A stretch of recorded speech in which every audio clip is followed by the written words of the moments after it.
भगवद्गीतेचा 11वा अध्याय विश्वरूप दर्शन योग म्हणून ओळखला जातो. यात अर्जुनाच्या विनंतीवरून भगवान श्रीकृष्णांनी त्याला आपले विराट सर्वव्यापी आणि दिव्य रूप दाखवले, ज्यामध्ये संपूर्ण विश्वाचा पसारा व काळाचे स्वरूप सामावलेले आहे. ओम नमो भगवते वासुदेवाय नमः.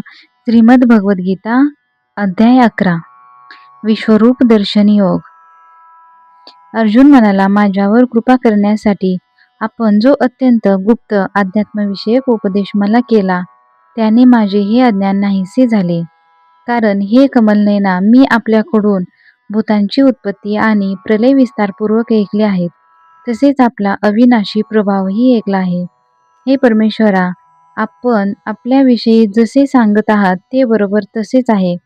हे पुरुषोत्तमा, आपले ज्ञान, ऐश्वर्य, शक्ती, बल, वीर्य आणि तेज यांनी युक्त ईश्वरी स्वरूप मला प्रत्यक्ष पाहण्याची इच्छा आहे. हे प्रभो, जर मला आपले ते रूप पाहता येईल असे आपल्याला वाटत असेल, तर हे योगेश्वरा, त्या अविनाशी स्वरूपाचे मला दर्शन घडवा. भगवान श्रीकृष्ण म्हणाले, हे पार्था, आता तू माझी शेकडो हजारो नाना प्रकारची, नाना रंगाची आणि नाना आकारांची अलौकिक रूपे पहा. हे भारता, माझ्यामध्ये अदितीच्या 12 पुत्रांना, 8 वसूंना, 11 रुद्रांना, दोन्ही अश्विनी कुमारांना आणि 49 मरुदगणांना पहा. तसेच आणखीही पुष्कळशी यापूर्वी न पाहिलेली आश्चर्यकारक रूपे पहा. हे अर्जुना, आता या माझ्या शरीरात एकत्रित असलेले चराचरासह संपूर्ण जग पहा. तसेच इतरही जे काही तुला पाहण्याची इच्छा असेल ते पहा. परंतु मला तू या तुझ्या चर्मचक्षूंनी खात्रीने पाहू शकणार नाहीस, म्हणून मी तुला दिव्य दृष्टी देतो. तिच्या साह्याने तू माझी ईश्वरी योग शक्ती पहा. संजय म्हणाले, हे महाराज, महायोगेश्वर आणि सर्व पापांचा नाश करणाऱ्या भगवंतांनी असे सांगून मग पार्थाला परम ऐश्वर्ययुक्त दिव्य स्वरूप दाखविले. अनेक तोंड व डोळे असलेल्या, अनेक आश्चर्यकारक दर्शन असलेल्या, पुष्कळशा दिव्य अलंकारांनी विभूषित आणि पुष्कळशी दिव्य शस्त्रे हातात घेतलेल्या, दिव्य माळा आणि वस्त्रे धारण केलेल्या, तसेच दिव्य गंधाने विभूषित, सर्व प्रकारच्या आश्चर्यांनी युक्त अनंत स्वरूप, सर्व बाजूंना तोंडे असलेल्या विराट स्वरूप परमदेव परमेश्वराला अर्जुनाने पाहिले. आकाशाला 1000 सूर्य एकदम उगवले असता जो प्रकाश पडेल, तोही त्या विश्वरूप परमात्म्याच्या प्रकाशा इतका कदाचितच होईल, म्हणजे होणार नाही. पांडवांनी त्यावेळी अनेक प्रकारात विभागलेले संपूर्ण जग देवादिदेव भगवान श्रीकृष्णाच्या त्या शरीरात एकत्रित असलेले पाहिले. त्यानंतर तो आश्चर्यचकित झालेला व अंगावर रोमांच उभे राहिलेला धनंजय प्रकाशमय विश्वरूप परमात्म्याला श्रद्धा भक्तीसह मस्तकाने प्रणाम करून हात जोडून म्हणाला. अर्जुन म्हणाला, हे देवा, मी आपल्या दिव्य देहात संपूर्ण देवांना तसेच अनेक भूतांच्या समुदायांना, कमळाच्या आसनावर विराजमान झालेल्या ब्रह्मदेवांना, शंकरांना, सर्व ऋषींना तसेच दिव्य सर्पांना पाहत आहे. हे संपूर्ण विश्वाचे स्वामी, मी आपल्याला अनेक बाहू, पोटे, तोंडे आणि डोळे असलेले तसेच सर्व बाजूंनी अनंत रूपे असलेले पाहत आहे. हे विश्वरूपा, मला आपला ना अंत दिसत, ना मध्य दिसत, ना आरंभ. मी आपल्याला मुकुट घातलेले, गदा व चक्र धारण केलेले, सर्व बाजूंनी प्रकाशमान तेजाचा समूह असे प्रज्वलित अग्नी व सूर्य यांच्याप्रमाणे तेजाने युक्त, पाहण्यास अतिशय कठीण आणि सर्व दृष्टींनी अमर्याद असे पाहत आहे. आपणच जगण्याजोगे परब्रह्म परमात्मा आहात. आपणच या जगाचे परम आधार आहात. आपणच अनादि धर्माचे रक्षक आहात आणि आपणच अविनाशी सनातन पुरुष आहात, असे मला वाटते. आपण आदी, मध्ये आणि अंत नसलेले, अनंत सामर्थ्याने युक्त, अनंत बाहू असलेले, चंद्र व सूर्य हे ज्यांचे नेत्र आहेत, पेटलेल्या अग्नीसारखे ज्यांचे मुख आहे आणि आपल्या तेजाने या जगाला तपविणारे असे आहात, असे मला दिसते. हे महात्मन, हे स्वर्ग आणि पृथ्वी यांच्यामध्ये आकाश आणि सर्व दिशा फक्त एक आपण एकट्यानेच व्यापून टाकले आहेत. आपले हे अलौकिक आणि भयंकर रूप पाहून तिन्ही लोक अत्यंत भयभीत झाले आहेत. देव देवतांचे समुदाय आपल्या शिरत आहेत आणि काही भयभीत होऊन हात जोडून आपल्या नावांचे व गुणांचे वर्णन करीत आहेत. तसेच महर्षी व सिद्ध यांचे समुदाय सर्वांचे कल्याण होवो अशी मंगल आशा करून उत्तमोत्तम स्तोत्रे म्हणून आपली स्तुती करीत आहेत. 11 रुद्र, 12 आदित्य, तसेच 8 वसु, सद्यागण विश्वदेव, 2 अश्विनी कुमार, मरुदगण आणि पितरांचे समुदाय, तसेच गंधर्व, यक्ष, राक्षस आणि सिद्धांचे समुदाय आहेत. ते सर्व चकित होऊन आपल्याकडे पाहत आहेत. हे महाभाहो, अनेक तोंड, अनेक डोळे, अनेक हात, मांड्या व पाय असलेले, अनेक पोटांचे आणि अनेक दाढांमुळे अतिशय भयंकर असे महान रूप पाहून सर्व लोक व्याकुळ होत आहेत.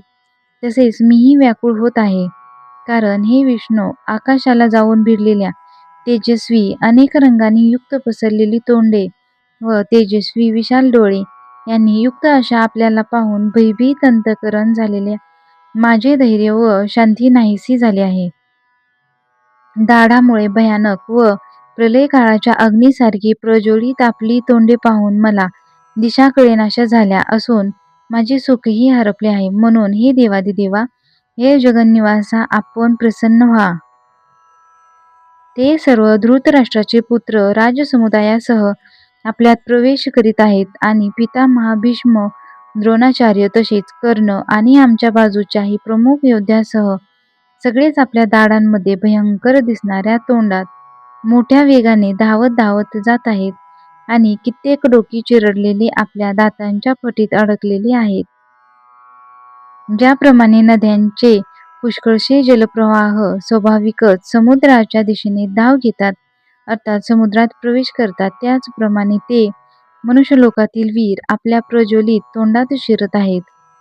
जसे पतंग नष्ट होण्यासाठी पेटलेल्या अग्नीत अतिशय वेगाने धावत शिरतात, तसेच हे सर्व लोकही स्वतःच्या नाशासाठी आपल्या तोंडात अतिशय वेगाने धावत प्रवेश करीत आहेत.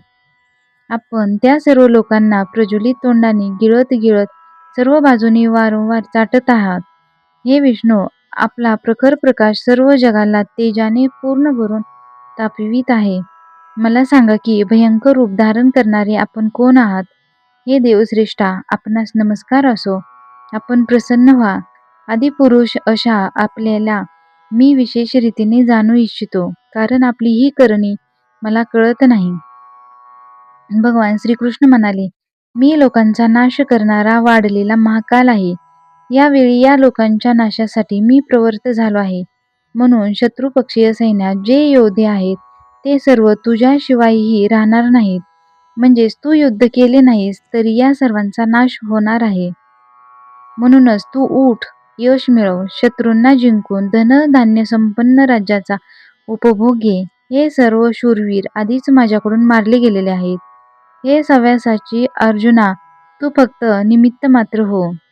द्रोणाचार्य आणि पितामह भीष्म, तसेच जयद्रथ आणि कर्ण, त्याचप्रमाणे माझ्याकडून मारल्या गेलेल्या इतरही पुष्कळ शूर योद्ध्यांना तू मारू भिवू नकोस. युद्धात तू खात्रीने शत्रूंना जिंकशील, म्हणून युद्ध कर. संजय म्हणाले, भगवान केशवाचे हे बोलणे ऐकून किरीटी अर्जुनाने हात जोडून कापत कापत नमस्कार केला आणि फिरूनही अत्यंत भयभीत होऊन प्रणाम करून भगवान श्रीकृष्णांना सद्गतीत होऊन तो म्हणाला. अर्जुन म्हणाला, हे अंतर्यामी श्रीकृष्णा, आपले नाव, गुण आणि प्रभाव यांच्या वर्णनाने जग अतिशय आनंदित होते व तुमच्यावर अतिशय प्रेम करू लागते. तसेच भ्यालेले राक्षस दिशादिशात पळून जात आहेत आणि सर्व सिद्धगुणांचे समुदाय आपल्याला नमस्कार करीत आहेत. हे योग्यच होय. हे महात्मन, ब्रह्मदेवाचेही आदिकारण आणि सर्वात श्रेष्ठ अशा आपल्याला हे नमस्कार का बरे करणार नाहीत? कारण हे अनंता, हे देवादिदेवा, हे जगन्निवासा, जे सत असत व त्या पलीकडील अक्षर अर्थात सच्चिदानंद ब्रह्म आहे, ते आपणच आहात. आपण आदिदेव आणि सनातन पुरुष आहात. आपण या जगाचे परम आश्रयस्थान आहात. जग जाणणारेही आपण व जाणण्याजोगेही आपणच आहात. परमधामही आपणच आहात. हे अनंत रूपा, आपण हे सर्व विश्व व्यापले आहे. आपण वायू, यमराज, अग्नी, वरुण, चंद्र, प्रजेची स्वामी, ब्रह्मदेव आणि ब्रह्मदेवाचेही जनक आहात. आपल्याला हजार वेळा नमस्कार नमस्कार असो. आपणाला आणखीही वारंवार नमस्कार नमस्कार असोत. हे अनंत समर्थशाली, आपल्याला पुढून व मागूनही नमस्कार. हे सर्वात्मका, आपल्याला सर्व बाजूंनीच नमस्कार असो. कारण अनंत पराक्रमशाली अशा आपण सर्व जग व्यापले आहे. म्हणून आपण सर्व रूप आहात. आपला हा प्रभाव न जाणवल्यामुळे आपण माझे मित्र आहात असे मानून प्रेमाने किंवा चुकीने मी, हे कृष्णा, हे यादवा, हे सख्या असे जे काही विचार न करता मुद्दाम म्हटले असेल आणि हे अच्युता, माझ्याकडून विनोदासाठी फिरताना, झोपताना, बसल्या वेळी आणि भोजन इत्यादी करताना आपला एकांतात किंवा त्या मित्राच्या सक्षम जो अपमान झाला असेल, त्या सर्व अपराधांची अचिंत्य प्रभावशाली अशा आपणाकडे मी क्षमा मागत आहे. आपण या चराचर जगताचे जनक आहात, तसेच सर्वश्रेष्ठ गुरु व अत्यंत पूजनीय आहात. हे अतुलनीय प्रभावा, त्रैलोक्यात आपल्या बरोबरीचाही दुसरा कोणी नाही. मग आपल्याहून श्रेष्ठ असा असू शकेल, कसा असू शकेल? म्हणूनच हे प्रभू, मी आपल्या चरणावर शरीराने लोटांगण घालून नमस्कार करून स्तुत्य अशा आपण ईश्वराने प्रसन्न व्हावे म्हणून प्रार्थना करीत आहे. हे देवा, वडील जसे पुत्राचे, मित्र जसे मित्रांचे आणि पती जसे आपल्या प्रियतम पत्नीचे अपराध सहन करतात, तसेच आपणही माझे अपराध सहन करण्यास योग्य आहात. पूर्वी न पाहिलेले आपले हे आश्चर्यकारक रूप पाहून मी आनंदित झालो आहे आणि माझे मन भीतीने अतिशय व्याकुळही होत आहे. म्हणून मला हे चतुर्भुज विष्णुरूप दाखवा. हे देवेशा, हे जगन्निवासा, प्रसन्न व्हा. मी पहिल्यासारखेच आपणाला मुकुट धारण केलेले तसेच गदा आणि चक्र हातात घेतलेले पाहू इच्छितो. म्हणून हे विश्वरूपा, हे सहस्रबाहो, आपण त्यात चतुर्भुज रूपाने प्रगट व्हा. भगवान श्रीकृष्ण म्हणाले, हे अर्जुना, मी तुझ्यावर अनुग्रह करण्यासाठी आपल्या योगशक्तीच्या प्रभावाने हे माझे परम तेजोमय, सर्वांचे आदी, सीमा नसलेले विराट रूप तुला दाखविले. ते तुझ्याशिवाय दुसऱ्या कोणीही यापूर्वी पाहिले नव्हते. हे अर्जुना, मानवलोकात अशा प्रकारच्या विश्वरूपधारी मी वेदांच्या आणि यज्ञांच्या अध्ययनाने, दानाने, वैदिक कर्माने आणि उग्र तपश्चर्येनेही तुझ्या खेरीज दुसऱ्याकडून पाहिला जाणे शक्य नाही. माझे या प्रकारचे हे भयंकर रूप पाहून तू भयभीत होऊ नकोस किंवा गोंधळून जाऊ नकोस. तू भीती सोडून प्रीतियुक्त अंतकरणाने तेच माझे हे शंख, चक्र, गदा, पद्म धारण केलेले चतुर्भुज रूप पुन्हा पहा. संजय म्हणाले, भगवान वसुदेवाने अर्जुनाला असे सांगून पुन्हा तसलेच आपले चतुर्भुज रूप दाखविले आणि पुन्हा महात्मे श्रीकृष्णांनी सौम्य रूप धारण करून भयभीत अर्जुनाला धीर दिला. अर्जुन म्हणाला, हे जनार्दना, आपले हे अतिशय शांत मनुष्य रूप पाहून आता माझे मन स्थिर झाले असून मी माझ्या मूळ स्थितीला प्राप्त झालो आहे. भगवान श्रीकृष्ण म्हणाले, माझे जे चतुर्भुज रूप तू पाहिलेस ते पाहावयास मिळणे अतिशय दुर्लभ आहे.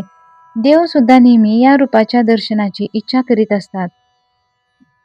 तू जसे मला पाहिलेस तशा माझ्या चतुर्भुज रूपाचे दर्शन वेदांनी, तपांनी, दानाने आणि यज्ञानेही मिळणे शक्य नाही. परंतु हे परंतपा अर्जुना, अनन्य भक्तीने या प्रकारच्या चतुर्भुज रूपधारी मला प्रत्यक्ष पाहणे, तत्व जाणणे, तसेच प्रवेश करणे अर्थात एकरूप होणेही शक्य आहे.